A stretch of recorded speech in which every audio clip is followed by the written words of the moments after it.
السلام علیکم ورحمۃ اللہ وبرکاتہ۔ ہائی کورٹ کا جو فیصلہ آیا ہوا ہے، میرے سمجھ میں جو آئی میں وہ کہہ رہا ہوں۔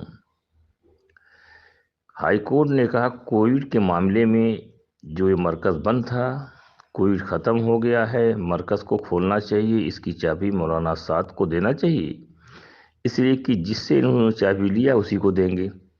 دوسری بات، مرکز کی پراپرٹی کے بارے میں وقف بورڈ کی ہے کہ نہیں ہے، اس پر جو ایف آئی آر ہوئی ہے اس کی سنوائی ہم نہیں کر رہے ہیں، تو اس کا مطلب ہے کہ وہ ایف آئی آر بدستور ابھی باقی ہے۔ تیسرا، اس کے اندر یہ کہا گیا ہے، پولیس نے کہا کہ معاوضہ بانڈ اگر یہ بھرتے ہیں تو ہم کو کھولنے میں کوئی اعتراض نہیں۔ تو یہ معاوضہ کس چیز کا ہے؟ یہ معاوضہ بانڈ کیا ہے؟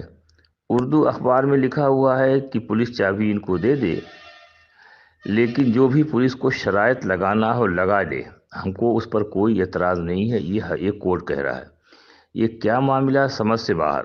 اس میں دو سوالات میں جاننا چاہتا ہوں کہ جو ایف آئی آر اس کی پراپرٹی کے بارے میں کی گئی تھی، وہ ایف آئی آر ڈسپوز ہو گئی ہے یا چلے گی؟